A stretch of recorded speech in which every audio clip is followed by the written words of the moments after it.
Hello and welcome to Worlds Apart. Going against the tide and defying the so-called Washington consensus is never easy, especially if your country's entire financial system and international reputation are at stake. And yet this is precisely what allowed Iceland, the first country to be hit by the global financial crisis, to also become one of the first to emerge from the dire straits. What are the pros and cons of having your own way, both in the global economy and in global politics? Well, to discuss that, I'm now joined by none other than the President of Iceland, Ólafur Grímsson. Mr. President, it's an honor for me to have you in the studio. Thank you very much for that. Now, as I just said, Iceland was the first country to be hit extremely hard by the global financial crisis. And 5 years on, who do you think was to blame for that? Was it the bankers? Was it the individual governments? Or perhaps the whole system of runaway capitalism? To some extent, we were all to blame for it, especially those of us who had been involved for a long time in political affairs, in the business side of our economy, and even the prevailing spirit of the times. As you know, the theory came out of America and Britain in the 70s and the 80s, that the more you deregulated, the more freedom you gave to the financial markets, the more you privatized, everybody would be prosperous, everybody would be happy. And this was an ideology which was presented as economic science. Mm-hmm. And then, of course, we found out when the banks collapsed that this formula was poisonous, was dangerous, and it was a very costly experience, a very challenging experience. But in the years since, we have learned some very hard lessons, which will be with us for a long time. And if I can pick up on this point, I know that in many of your speeches, you stressed that you believe that that crisis presented a major threat not only to your country's economic well-being, but also to your entire political system and democracy. And I think this is a very unusual notion for a Western politician, because it's somehow assumed in the West that once you become a democratic country, once you join the club, you are there forever. And yet you seem to be suggesting that even an established democracy can go backwards, and this may happen in a relatively short period of time. Well, this is a very important point, because the main pillar, perhaps, of this financial ideology that has been called the Western consensus, and you mentioned in the beginning, has been that financial markets and democracy would always go hand in hand. They would always move forward in a harmony. There would never be an inherent conflict. And this then developed also from the Thatcher and the Reagan years into a notion that of the fundamental parts of our societies, the market was supreme.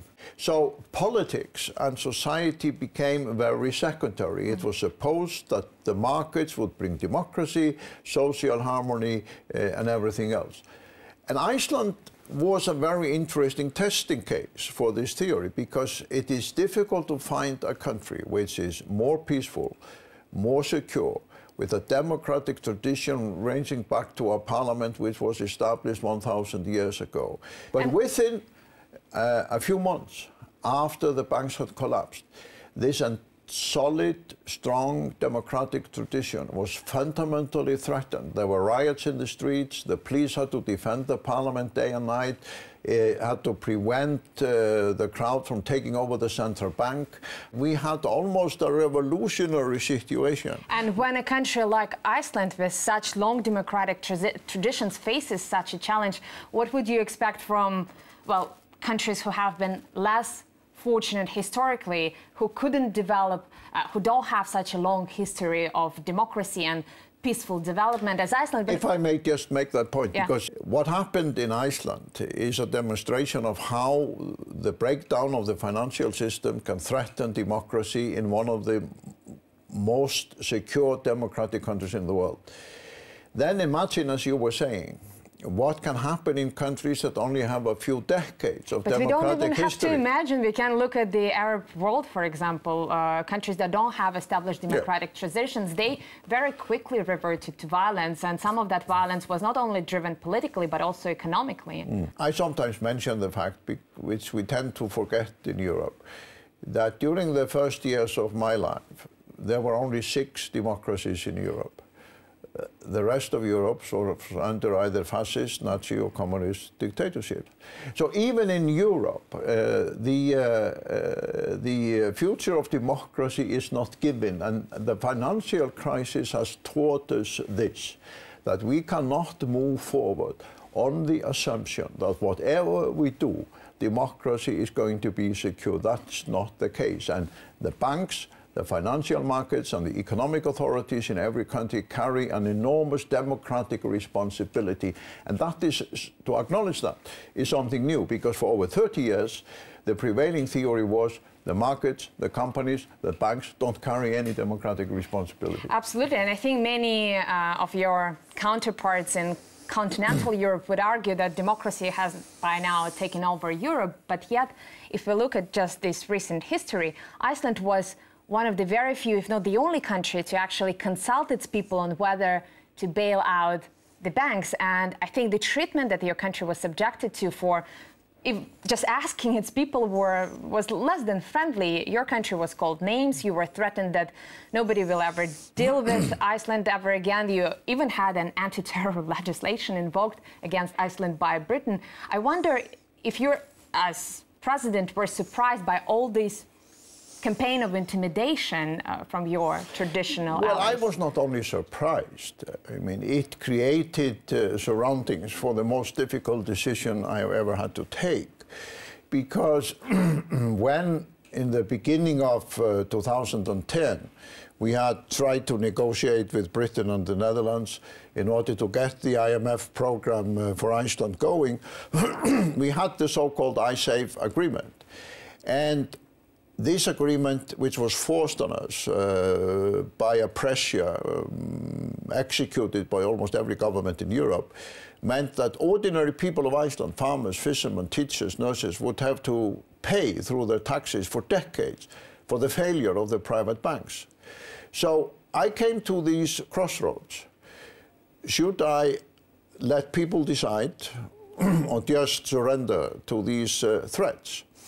And every government in Europe had the opinion you should not allow the people to decide. That if I had a referendum, it was not only wrong, it was fundamentally dangerous. And people were saying I would isolate Iceland for decades, we would become a pariah state and many other things.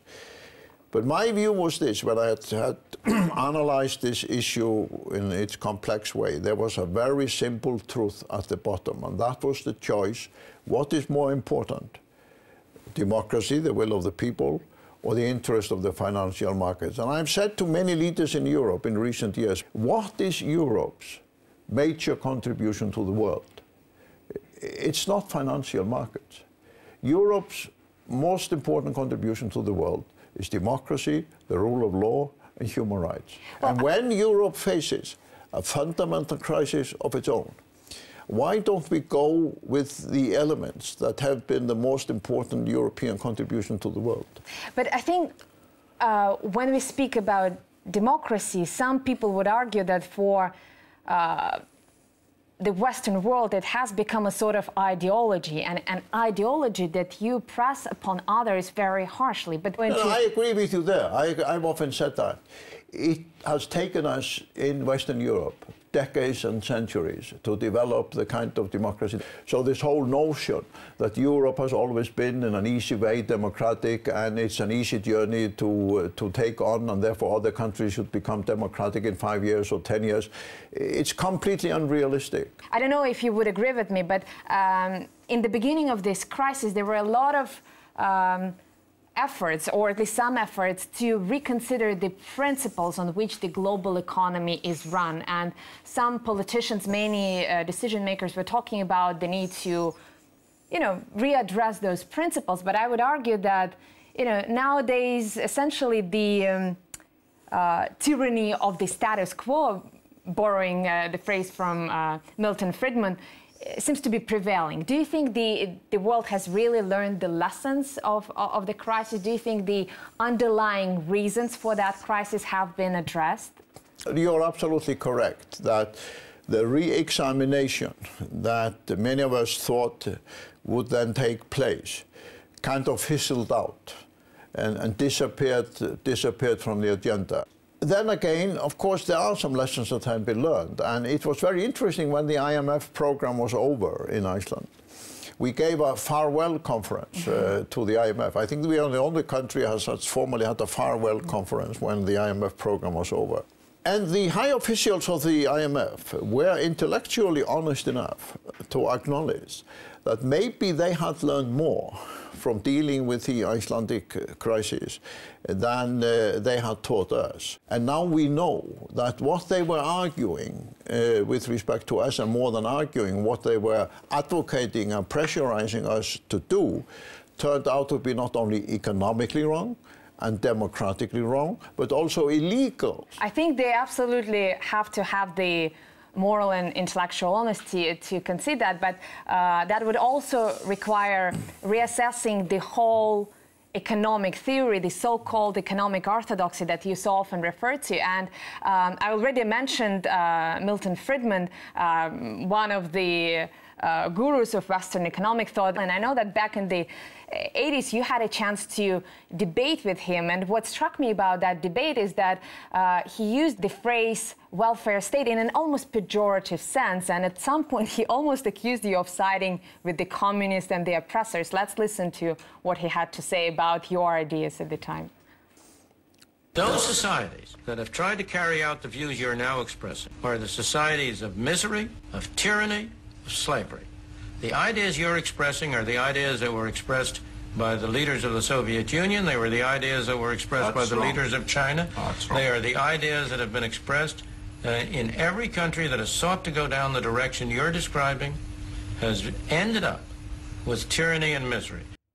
Now, it was 30 years ago. You have to acknowledge I was much younger then. Yeah, and it was a long time ago, but I think using the American phrase, you are on the right side of history here, because if you look around the world now, I think we will find that it is primarily welfare states, those countries that have integrated both the elements of the capitalist system and some of the elements of socialist system that are doing fairly well both economically and socially. And I wonder if you feel like time of history vindicated your personal views, and most importantly, if you feel that capitalism in its purest form, as advocated by Friedman, is just as unsustainable as socialism in its purest form. Well, I think the problem with this argument that Milton Friedman was advocating, and problem with many of my friends in America, both in the business world and the academic world, is that they still think that what we call welfare society in the Nordic countries and a competitive capitalistic market system cannot go hand in hand. And that is why I have often pointed out, and many others have done so as well, if you take the 5 Nordic countries, we are over at 20 million people. So we don't have to debate the theory. We have a practical laboratory of the Nordic countries, which are by all measures always ranking among the top countries in terms of a competitive market economy. But they are also among the top countries in terms of welfare policies, the right to health care, education, equality of women, social policies. So we have proved, together with the Finns and the Swedes and the Norwegians and the Danes, that you are successful in international global market competition if you build a strong welfare society. Because the entire business community in the Nordic countries is in favor of the welfare state, the right to education and healthcare and everything else, because they have seen from decades of experience that it's fundamentally good for business. Whereas in America, you have a system where the big corporations and the companies have to worry about the health insurance and the welfare of their employees, and if the company goes bankrupt, the pensions and the social rights of the workers and the people who were employed by the company simply wither away. So we don't have to debate this any longer. We now have over 30 years of a track record, not just by my country, but the other Nordic countries as well. Mr. President, we have to take a short break now, but when we come back, defying the economic orthodoxy allowed Iceland to quickly emerge from the crisis. But what is the price of dissent in global politics? That's coming up in a few moments on Worlds Apart.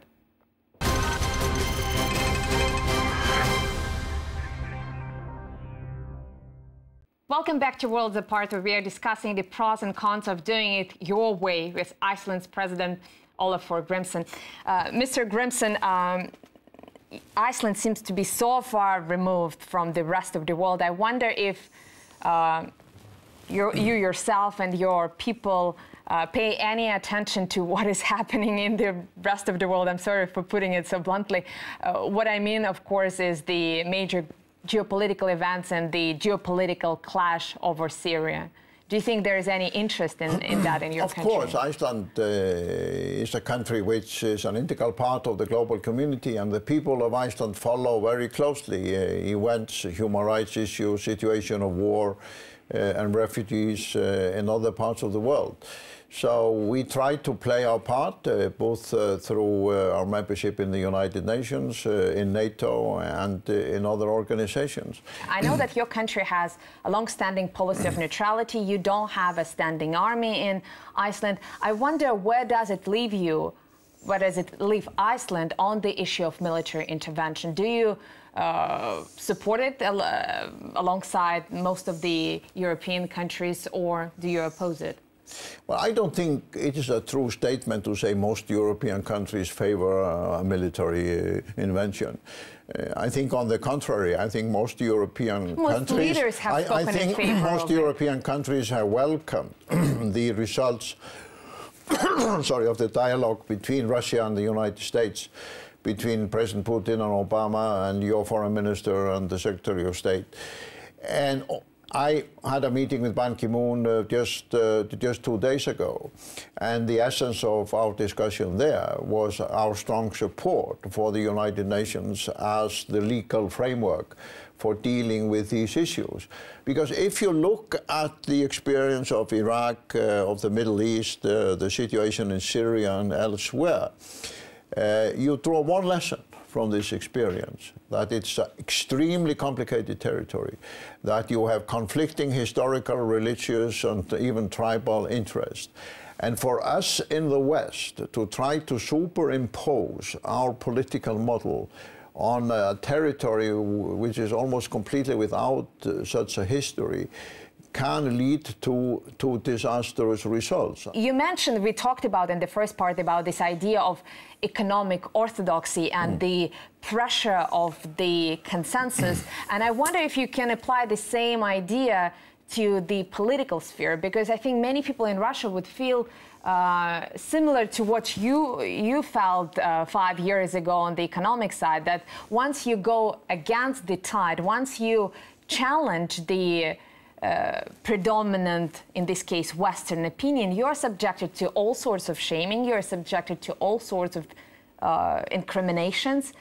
Even if you just dare to voice your opinion, which happens to be different from Western opinion, do you think there's still a price to pay in global politics for not conforming, not going along with predominant Washington consensus? Of course there can be a price, of course, and that is why I told you before, when I took the decision to go against every government in Europe by allowing the people of Iceland to vote, have a referendum. It was the riskiest decision I've ever taken, and it required a very deep conviction in order to go against, as I said, every government in Europe. But the people of Iceland were behind that decision. And I've often said, when people ask me, what have you learned from your long public service and political career? And the answer is really simple.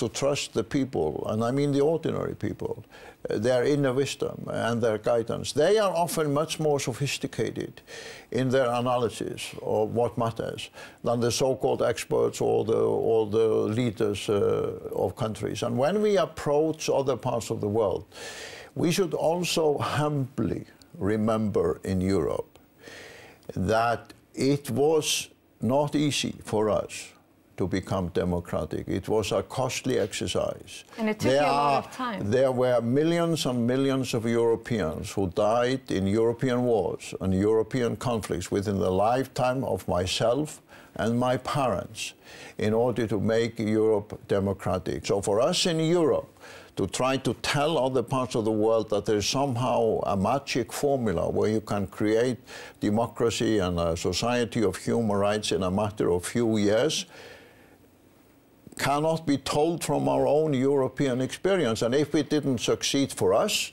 how on earth can we expect others to do it quickly? It's very refreshing to hear something like that from a Western politician. Now, you just mentioned your long history of public service. Let me ask you a personal question. You just won a record 5th term, and if you serve till the end of that term, you will have been in power for 20 years. And I think there are a lot of leaders around the world, in China, in this country in particular, who have been criticized for so-called clinging to power for much shorter periods of time. And I wonder, how long do you think is too long for a politician to dedicate to his service? Well, if you had asked me when I was elected whether I thought 20 years was too long, I would have given you unhesitantly the answer, yes, of course it's too long. I intended to step down 2 years ago when my 4th term was over. And I actually made a trip to Antarctica with a group of friends and my wife to take a look at the melting of the ice in Antarctica. And while I was there, I couldn't have been further away. There was a petition started that people wanted me to stand again. Partly because of the uncertainties over many of these issues. And in the end, it became a moral question for myself, because I didn't intend to run for the 5th term. And I faced a situation where people had shown me an extraordinary trust by electing me, and now they wanted me to continue, and I had to repay that trust. Because as I said before, to me, the bond between somebody who was elected to represent the people, whether it's a president or a member of parliament, it is fundamentally a question of trust, If people elect representatives again, before we start condemning it, we should ask ourselves, maybe there are some wise reasons that people decided to do that. But of course, you have attempts of leaders to cling to power and want to be longer in office. But to me, this is fundamentally a service. It's not about power, and it's about trust, where I know I could lose the confidence of the Icelandic people next week. Nothing is given in this. So even if you're elected every 4 years, my experience tells me you have to earn their trust every day, every week, every month. But I guess the same type of argument could be used by any other leader in any other country, no matter whether it's Iceland, China, for example, or well, you don't have Russia. elections in China the same way as we have in Iceland. I mean, you have a different historic tradition yes, from sure. China, and right. Many Chinese experts and Chinese leaders would argue that what you have in the West or in America is a popularity contest, whereas in China they have a system of qualified choice. You cannot be unexperienced in order to be selected. But since you're talking about that, I know you are very interested in the intellectual side of politics. A good friend of mine, an American-European businessman, Nicholas Begrudin, published together with a friend of his last year a very interesting book where he was arguing you take the best of the Chinese tradition and the best of the Western tradition, and you try to combine those in a new type of political system. But I found it remarkable that a very respected Western businessman and intellectual was arguing that part of the solution to the European and the Western economic and financial crisis was to learn from some of the Chinese practices as well as from our own democratic tradition. Well, that leads me to actually my final question. I think we have to be open-minded, not just about accepting, you know, some Chinese experience or some Western experience, but also maybe some Russian experience or some African experience.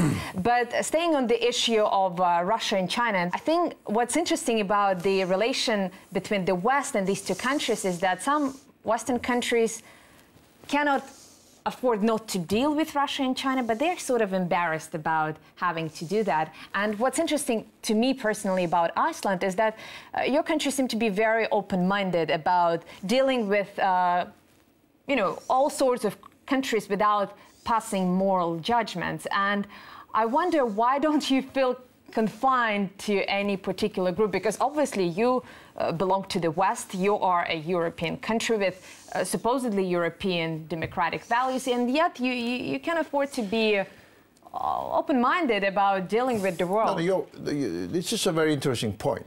I have strongly emphasized the need for my country to have constructive dialogue with the United States, and in a few weeks' time I'm bringing many distinguished leaders from the US to come to my country. But at the same time, I have felt it not only necessary, but very constructive and positive to engage with Russia and China. This is my third meeting with President Putin on the Arctic in the last few years. In the last 7 or 8 years, almost every year, I had a meeting with the President or the Prime Minister of China. So I don't accept that there is a conflict between being highly engaged with the US, as I have been for many years, or making state visits to Germany and France, and also being very constructively engaged with Russia and China. And when people are perplexed by that view, I ask them the question, how on earth are we going to construct a positive, dynamic global economy and a civilized society in the 21st century without a strong engagement from Russia and China? It's simply not possible. Well, I think your solution is just treating other countries as equals. But, Mr. President, unfortunately, we have to leave it here. I really appreciate your time here. And to our viewers, please join us again. Same place, same time, here on Worlds Apart.